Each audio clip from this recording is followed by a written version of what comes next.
जय श्री राम दोस्तों, मैं हूं पारुल और एक बार फिर आप सबका स्वागत है। हम पढ़ रहे हैं फर्स्ट चैप्टर रियल नंबर्स। उसमें हम एक्सरसाइज 1A और 1B हम कंप्लीट कर चुके हैं। आज हम लेकर आए हैं एक्सरसाइज 1C, यानी तीसरी एक्सरसाइज ये होने वाली है इस चैप्टर की, जिसमें हम पहले एलसीएम निकालना पढ़ चुके हैं, एचसीएफ पढ़ चुके हैं और relation in between HCF, LCM and both numbers हम पढ़ चुके हैं। उसे हम वेरीफाई करना भी सीख चुके हैं। प्राइम फैक्टराइजेशन भी हम सीख चुके हैं। मेथड जो एलसीएम और एचसीएफ के मेथड्स हैं उनको हम पढ़ चुके हैं। एलसीएम का एक ही मेथड होता है, प्राइम फैक्टराइजेशन, और एचसीएफ के दो मेथड होते हैं, प्राइम फैक्टराइजेशन और लॉन्ग डिवीजन मेथड जिसे हम डिवाइड मेथड के नाम से भी जानते हैं, या हिंदी में जिसको हम बोलते हैं विभाज्य विधि या भाग गुणनखंड विधि। ठीक है, और जो हम बोलते हैं प्राइम फैक्टराइजेशन उसको बोलते हैं गुणनखंड विधि, और हिंदी में उसको बोलते हैं गुणनखंड विधि, और ये होता है प्राइम फैक्टराइजेशन, यानी उसका एक एक फैक्टर जो होता है वो खुद में एक प्राइम नंबर होता है। चलिए, अगर आपने वीडियोस नहीं देखे हैं तो लिंक पर जाकर मेरा कमेंट मिल जाएगा, फर्स्ट कमेंट मेरा मिल जाएगा आपको पिन फॉर्म में, जिसमें क्या होगा उसका लिंक होगा वीडियो का लास्ट वाली का। अगर आपने नहीं देखी है तो प्लीज़ जाकर देखिए, उससे आपको बहुत हेल्प मिलेगी। और आगे आने वाले वीडियोज़ के लिए चैनल को सब्सक्राइब कर लीजिए ताकि आने वाली वीडियोज़ आप तक पहुंचते रहें, क्योंकि हम ये वाले सीरीज़ में पूरा RS अग्रवाल पढ़ने वाले हैं। कक्षा 10 का लेटेस्ट सिलेबस है 2026 और 27 के सेशन के लिए। चलिए, पढ़ रहे हैं हम रियल नंबर्स। अब हम बात करते हैं इंटीजर्स और डेसिमल। ये दो तरह के होते हैं। इंटीजर्स होते हैं हमारे कंप्लीट नंबर होता है जो, और डेसिमल होता है हमारा जो नंबर पॉइंट्स में होता है या डेसिमल की फॉर्म में, जैसे 2.4 हो गया, 5.6 हो गया, ये होता है। चलिए, इंटीजर्स हम समझ चुके हैं कि इंटीजर होता क्या है। अब हम पढ़ रहे हैं डेसिमल। डेसिमल और इसको क्या बोलते हैं, इसी का एक और फॉर्म है फ्रैक्शन। फ्रैक्शन और डेसिमल ये एक ही नंबर के दो फॉर्म है। अब फ्रैक्शंस की हम बात करेंगे तो फ्रैक्शन जो है हमारे दो तरह के होते हैं, एक होता है रेशनल नंबर और दूसरा होता है इरेशनल। रेशनल वो होता है जहाँ P/Q की फॉर्म में हम नंबर को लिखते हैं, यानी न्यूमिरेटर और डिन्यूमिरेटर की फॉर्म में नंबर होता है और सेपरेट होता है बार से। और उसमें क्या होता है, जो Q है, जो हमारा डिनोमिनेटर है, वो क्या होता है, ज़ीरो नहीं होता कभी भी, तो वो होता है हमारा रेशनल नंबर। यानी P/Q के रूप में लिखा गया एक ऐसा नंबर जहाँ Q कभी भी ज़ीरो नहीं होगा, वो कहलाएगा हमारा रेशनल नंबर यानी परिमेय संख्या। अब आते इरेशनल की बात। एक ऐसा नंबर जो P/Q के रूप में लिखा जा सकता है, लेकिन ज़ीरो होना या ना होना कोई मैटर नहीं करता। Q ज़ीरो होगा तब भी इरेशनल होगा, और ज़ीरो नहीं होगा तो वो रेशनल होगा ही फिर। चलिए, इसमें जीरो भी हो सकता है, माइनस भी हो सकता है, रूट में भी आ सकता है, डेसिमल में भी आ सकता है नंबर, तो वो सब इरेशनल नंबर होगा। उदाहरण देखिए, जैसे 0/1 है। हाँ, ये सबसे ज़रूरी बात है कि ज़ीरो भी हमारा एक रेशनल नंबर होता है, क्योंकि हम किसी भी इंटीजर के अपॉन में हम 1 लिख सकते हैं, उससे उसकी वैल्यू पर कोई फ़र्क नहीं पड़ेगा। तो हमें क्या चाहिए, न्यूमिरेटर हमारा ज़ीरो हो सकता है, कोई दिक्कत नहीं, लेकिन डी न्यूमिरेटर ज़ीरो तब हो जाएगा तो वो नंबर रेशनल नहीं रह जाएगा।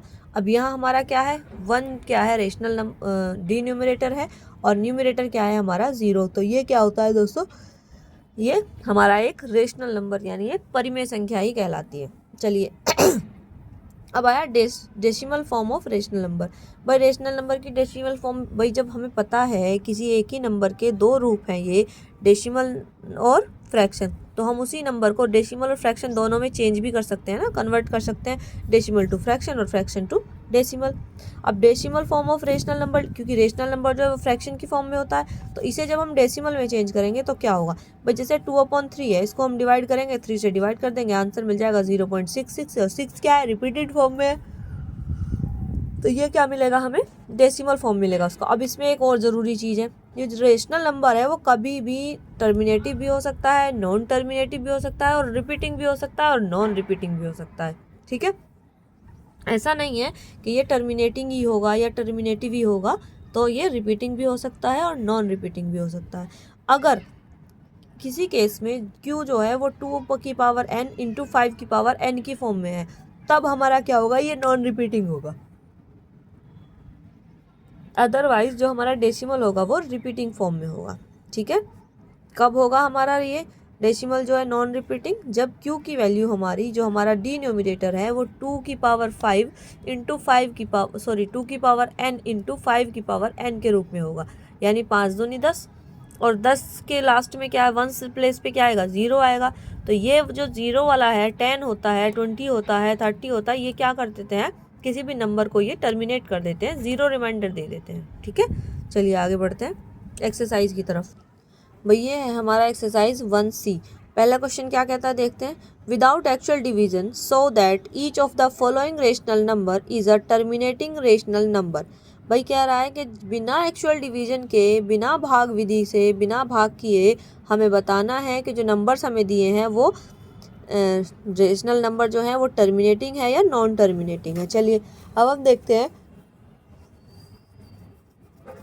फर्स्ट क्वेश्चन है हमारा 23/2 और 5/2, और इन्हें क्या करना है, एक्सप्रेस भी करना है इन्हें डेसिमल्स में। ठीक है, तो भाई हमें पता है कि जो नंबर होगा, एज वी नो कि जो नंबर होगा 2 की घात 5, 2 की घात n और 5 की घात n होगा q, वहाँ क्या होगा, ये टर्मिनेटिंग होगा। अब कंपेयर कर लीजिए, 2 की घात 3 है लेकिन 5 की घात 2 है, तो इसके बराबर नहीं हुआ, यानी ये कैसा होगा, नॉन टर्मिनेटिंग होगा। भाग कर दीजिए भाई, 25 अट्ठे 200, दोनों जीरो से पॉइंट आ जाएगा 223 के आगे, और ये हो गया 2 से डिवाइड किया तो ये मिल गया भाई। ठीक है, ऐसे ही दूसरा क्वेश्चन है 24/125। 125 कितना होता है, 5 की घात 3, तो इसमें भी 2 की घात नहीं है 3, अगर 2 की घात 3 होता तो ये टर्मिनेटिंग हो जाता, तो ये भी क्या हुआ, नॉन टर्मिनेटिंग। इससे इसको डिवाइड करके बता दिया भाई, 0.192। चलिए बाकी के इसमें 4 पार्ट और हैं, वो आप खुद सॉल्व कीजिए, वही सेम। अगर परेशानी बनती है, को नहीं सॉल्व कर पाते हैं तो कमेंट कीजिए, कमेंट करके बताइए क्वेश्चन नंबर। चलिए अब चलते हैं क्वेश्चन नंबर 2 पर। Without actual division so that each of the following rational number is non terminating repeating decimal. ठीक है भाई, तो हमें बताना है कि ये जो डेसिमल्स हैं, जो हमारे रेशनल नंबर फ्रैक्शन दिए गए हैं, वो टर्मिनेटिंग है कि नॉन टर्मिनेटिंग है। चलिए भाई पहला क्वेश्चन है 11/2 की घात 3 गुना 3, वही 2 की घात n और 5 की घात n तो नहीं है। ठीक है, तो ये क्या होगा, नॉन रिपीटिंग होगा। एक्सप्रेस करना नहीं है, फॉर्म दिखाना नहीं है डिवाइड करके, तो सीधे हम डायरेक्ट लिख देंगे yes it is a non terminating and repeating decimal. जब हम इसे भाग करेंगे तो ये रिपीट होता जाएगा और टर्मिनेट नहीं होगा, तो ये नॉन टर्मिनेटिंग है। अब देखिए क्वेश्चन नंबर 7, इसमें कई क्वेश्चन हैं, देखते हैं कितने क्वेश्चन हैं इसमें हमारे पास। वही इसमें हमारे पास है, ये देखिए आप, इसमें हमारे पास है 8 क्वेश्चंस।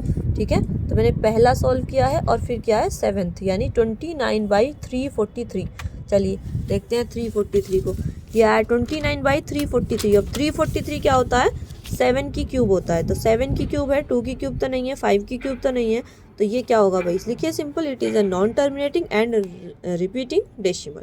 चलिए आई होप आपको समझ में आया होगा, नहीं आया होगा तो कमेंट करके बताइए। जहाँ भी सब प्रॉब्लम हो रही है, जिस भी पॉइंट को नहीं क्लियर कर पा रहे हैं या मैं नहीं समझा पा रही हूँ, छूट जा रहा है, तो प्लीज़ कमेंट करके बताइए, क्योंकि फीडबैक से ही हम सुधार करवाते हैं गलतियों में।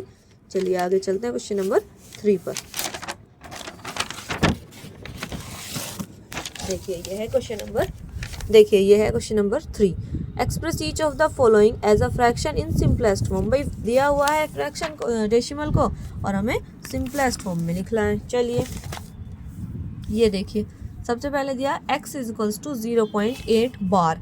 अब ये बार का क्या मतलब होता है, जब किसी डिजिट के ऊपर बार होता है, किसी एक डिजिट के या 2 डिजिट के ऊपर, या ये मल्टीपल डिजिट्स के ऊपर भी हो सकता है, तो इसका मतलब है कि ये डिजिट जो हैं एक सेम टाइम पीरियड के बाद, एक सेम टाइम इंटरवल के बाद ये रिपीट हो रही हैं डिजिट। चलिए 0.8 बार, सबसे पहले हम क्या करेंगे, इसको मान लेंगे x = 0.8 बार। इक्वेशन हो गई फर्स्ट। भाई मल्टीप्लाई कर देंगे दोनों साइड में 10 से, क्योंकि बार जो है वो सिंगल डिजिट पे। अब ये मल्टीप्लिकेशन का जो हमारा नंबर है, ये किस पे डिपेंड करता है, ये हमारे बार वाले डिजिट पे डिपेंड करता है। अगर बार सिंगल डिजिट पे है तो सिर्फ 10 से मल्टीप्लाई करेंगे एक ही बार, क्योंकि सवाल उसी में हो जाएगा। और अगर ये 2 डिजिट्स पे है तो 2 बार मल्टीप्लाई करनी पड़ेगी, यानी 100 से। चलिए x = 0.8 bar, multiply both sides with 10, तो 10x = 8.8 बार, एक 8 लेफ्ट स्वाइप हो जाएगा 10 की मल्टीप्लाई होने से, तो सब्ट्रैक्ट कर देंगे इक्वेशन नंबर सेकंड से फर्स्ट को। हमें मिलता है 10x माइनस के x = 8.8 बार माइनस के 0.8 बार। ये देखिए, अब भाई बार से बार कैंसिल हो जाएगा, 8 मिलेगा। यही हमारा मकसद था कि हमें बार कैंसिल करना है, इसको हमें फ्रैक्शन में लाना है। चलिए अब ये 10 से x गया तो 9x बचा, ये बचा 8, और x बराबर हो गया हमारा 8/9। सिंपल, बहुत ही आसान है, कुछ मुश्किल नहीं है, आप ध्यान से समझेंगे तो हो जाएगा इजी। चलिए अभी तो शुरुआत है, अभी मैथ तो अच्छे से कढ़ाई तो शुरू हुई ही नहीं है, अब आगे आएगा। ये तो बहुत ईजी क्वेश्चंस है, ऐसे समझ लीजिए कि जो पिछली कक्षाओं में आप पढ़कर आए हैं ये वही है, बस वही एक बार रिपीट कर रहे हैं। चलिए 6 क्वेश्चन अब देखते हैं। 0.365 के ऊपर बार है, सॉल्यूशन वही मान लेंगे पहले, फिर मल्टीप्लाई करेंगे 1000 से, क्योंकि भाई हमारे पास जो बार है वो 3 डिजिट्स पे है, भाई 3 पे है, 6 पे है, 5 पे है, तो हमें भी यहाँ 3 टाइम्स ही मल्टीप्लाई करना पड़ेगा। तो हम 3 टाइम्स मल्टीप्लाई ना करके सीधा 1000 से मल्टीप्लाई कर देंगे, लिखा भी है मैंने, ड्यू टू बार डिजिट्स। कोई बार डिजिट्स कितने, 3, तो 3 बार हमें मल्टीप्लाई करना होगा। तो 1000x इक्वल्स टू मल्टीप्लाई करेंगे तो 365.365 बार। भाई सेकंड से घटाएंगे फर्स्ट को, सेम 999 बचेगा, 365 बार वाला कैंसिल हो जाएगा, 365 बचेगा, तो x इक्वल्स टू हो जाएगा 365/999। ठीक है, समझ आया होगा अच्छे से, नहीं समझ आया तो कमेंट करके बताइए, और लास्ट तक देखने के लिए बहुत बहुत धन्यवाद। अगर एक बारी में समझ में नहीं आता है तो वीडियो को पॉज करके देखिए, स्क्रीनशॉट लीजिए या वापस रिपीट करके देखिए वीडियो को, पर समझिए अच्छे से। नहीं समझ में आता है तो कमेंट करिए। चलिए बढ़ते हैं आगे। और सबसे बड़ी बात है कि मैथ में कोई मुश्किल नहीं है, मैथ जब जब आसान बनती है जब जब हम प्रैक्टिस करते हैं। ठीक है, चलिए मेहनत करते रहिए, आगे बढ़ते रहिए, समझते रहिए और वीडियो देखते रहिए। चलिए अगले वीडियो में मिलते हैं। जय श्री राम।